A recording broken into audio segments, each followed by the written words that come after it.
In the long and brutal history of feudal Japan, where warriors lived and died by the sword, one name still echoes louder than the rest: Miyamoto Musashi. A man who fought over 60 duels and never lost. A warrior who walked alone, yet became immortal. This is not just a story of battles. This is the story of discipline, strategy, and the mind of a true warrior. Around the year 1584, in a small village in Japan, a boy was born. His childhood name was Shinmen Takezo. Life was not kind to him. His father was a skilled swordsman, but also a strict and often harsh man. From an early age, Musashi learned one thing: the world is not fair, and if you want to survive, you must become strong. While other children played, Musashi trained. He didn't have luxury, he didn't have comfort, but he had something far more powerful: hunger. At just 13 years old, Musashi faced his first duel. His opponent was an experienced adult warrior. People gathered, expecting to see a boy get defeated. But what happened next shocked everyone. Musashi didn't even use a real sword. He picked up a wooden stick, and with raw aggression and fearless energy, he struck his opponent down. That day, a legend was born. Musashi chose a path different from others. He didn't join a school. He didn't follow a master. He walked alone. From village to village, from city to city, he searched for stronger opponents.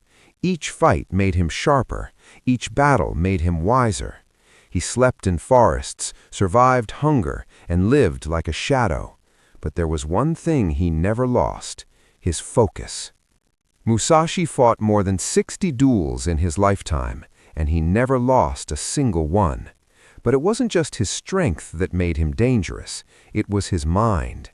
He studied his enemies. He observed their habits. He attacked when they were weakest. For Musashi, fighting was not just about swords, it was about strategy. Musashi created his own unique fighting style, using 2 swords at the same time: one long sword, one short sword.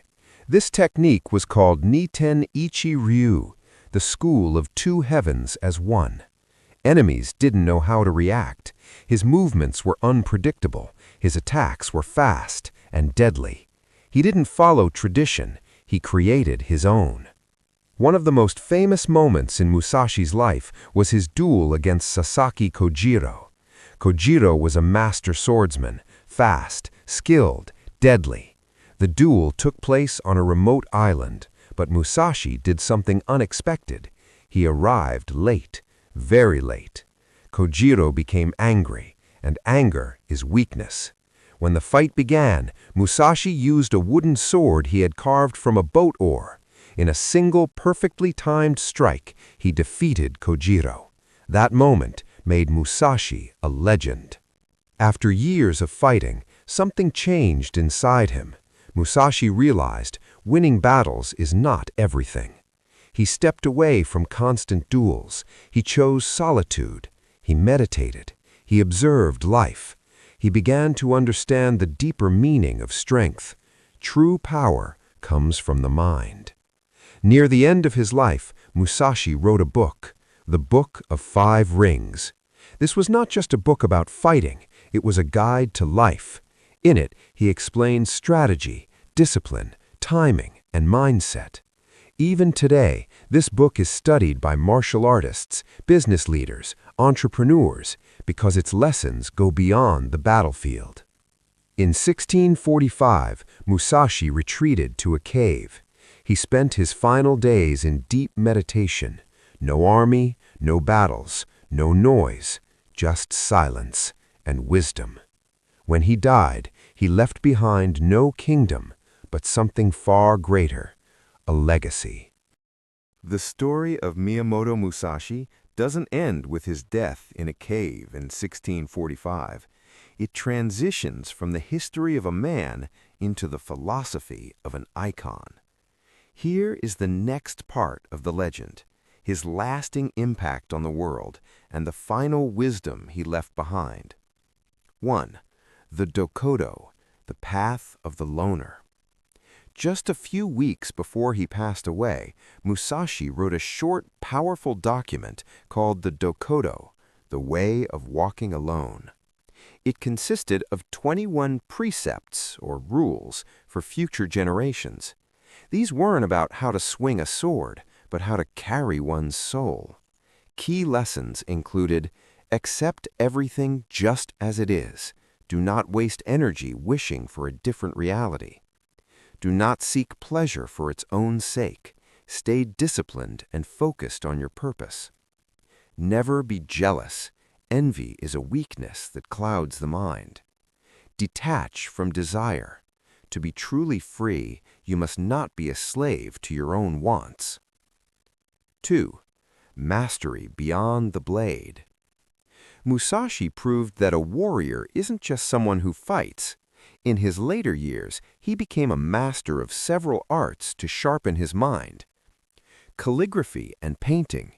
His ink paintings of birds and Zen figures are considered national treasures in Japan. He believed that the rhythm of a brushstroke was no different from the rhythm of a sword strike. Architecture and design. He helped design castle layouts and gardens, applying his combat strategy to physical spaces. The Way philosophy. He taught that if you master one craft perfectly, you can understand all crafts. As he famously said, if you know the way broadly, you will see it in everything. 3. The modern influence, from boardrooms to octagons. Musashi's book, The Book of Five Rings, survived the centuries and moved from the battlefields of feudal Japan to the modern world. Business strategy. In the 1980s, Western businessmen began studying Musashi to understand Japanese corporate success. His advice on timing and crushing the enemy's spirit is still taught in elite business schools. Martial arts, MMA. Modern fighters study his footwork and his psychological tactics, specifically how he used emptiness and confusion to bait opponents into mistakes. Pop culture. His life inspired the world-famous manga Vagabond, the classic novel Musashi by Eiji Yoshikawa, and countless films. The final victory, self-mastery. The most important part of Musashi's after-story is the evolution of his character. He started as a violent, unwashed youth named Takezo, obsessed with killing. He ended as a refined, peaceful sage. He taught the world that the ultimate enemy is not the man standing across from you, but the ego inside you. He died not as a murderer, but as a philosopher who found peace in the void. The summary of his legacy. Musashi left no land, no gold, and no children to carry his name. He left a blueprint for the human spirit. He showed that through extreme discipline and total solitude, a person can reach a level of excellence that makes them immortal. Would you like me to list some of the specific 21 rules from his Dokodo that you can apply to your own life today?